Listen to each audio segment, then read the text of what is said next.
भर्ती के लिए नई व्यवस्था आ रही है। सरकार सोमवार को नए टूर ऑफ ड्यूटी सिस्टम की घोषणा करेगी। इसे अग्निपथ नाम दिया गया है। नई व्यवस्था के तहत भर्ती होने वाले सैनिकों को अग्निवीर पुकारा जाएगा। अग्निपथ सिस्टम के तहत सैनिकों की भर्ती 4 साल के लिए होगी। 4 साल पूरे होने के बाद उन्हें 10 लाख रुपए टैक्स फी मिलेगी। अग्निवीरों को उनकी सेवा के लिए सर्टिफिकेट और डिप्लोमा भी दिया जाएगा। नई व्यवस्था के जरिए ऑफिसर रैंक से कम पर थल सेना, वायु सेना और नौसेना में हर साल 45,000 से 50,000 भर्तियां करने की योजना है।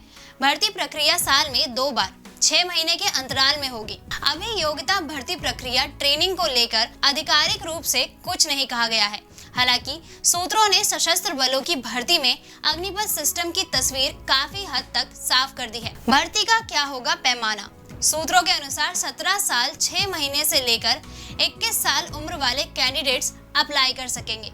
भर्ती की बाकी योग्यताएं अभी वाली ही रहेंगी, उनमें किसी भी बदलाव की उम्मीद नहीं है।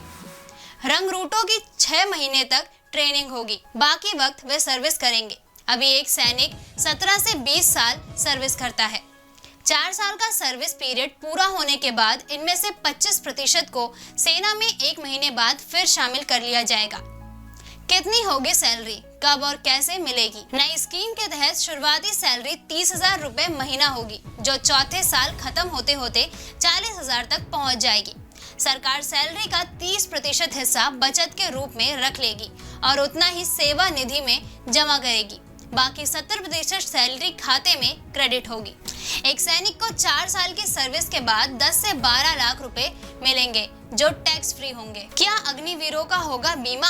अगर 4 साल की सर्विस के दौरान किसी अग्निवीर की ऑपरेशन के दौरान मृत्यु हो जाती है तो बीमे की रकम परिवार को मिलेगी।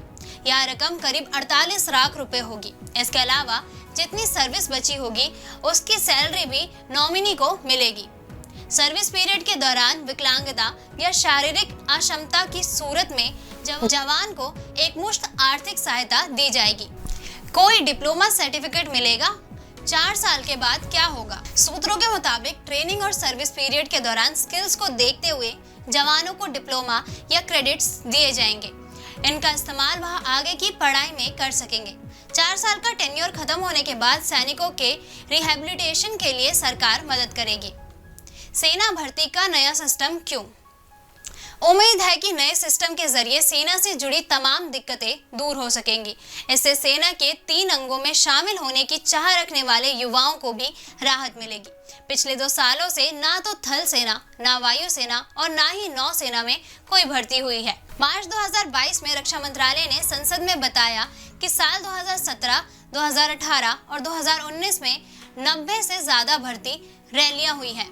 2020-21 में केवल 47 भर्ती रैली और 2021-22 में सिर्फ 4 भर्ती रैली हुई।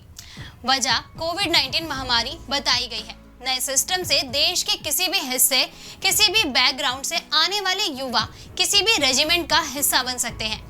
अभी कुछ रेजिमेंट में भर्ती के लिए कुछ कायदे हैं जिन्हें पूरा करना होता है। सरकार को नई व्यवस्था से पेंशन में बचत होगी। वर्तमान वित्तीय वर्ष में सरकार ने रक्षा मंत्रालय और सशस्त्र बलों की पेंशन के लिए करीब 1.2 लाख करोड़ रुपए अलॉट किए थे। यह रकम कुल रक्षा बजट के करीब 1/4 है। नए प्रोसेस को लेकर चिंताएं क्या है?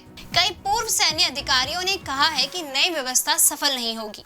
इसकी मुख्य वजह सिर्फ 4 साल की सर्विस का नियम है, वह भी बिना पेंशन के। अभी करीब 20 साल की सर्विस होती है और पेंशन भी मिलती है। कुछ वेंटर्स का यह भी मानना है कि सेना के प्रति पूरी तरह समर्पित होने के बजाय ये इंटर्न सैनिक केवल अपना रिज्यूमे बनाने में लगे रहेंगे। नॉर्मल प्रोसेस की तरह सैनिकों को ग्रूम नहीं किया जा सकेगा। ऐसे में एक अहम सवाल यह भी है कि क्या इन सैनिकों की ट्रेनिंग और सर्विस चुनौतीपूर्ण मिलिट्री ऑपरेशंस को अंजाम देने में काफी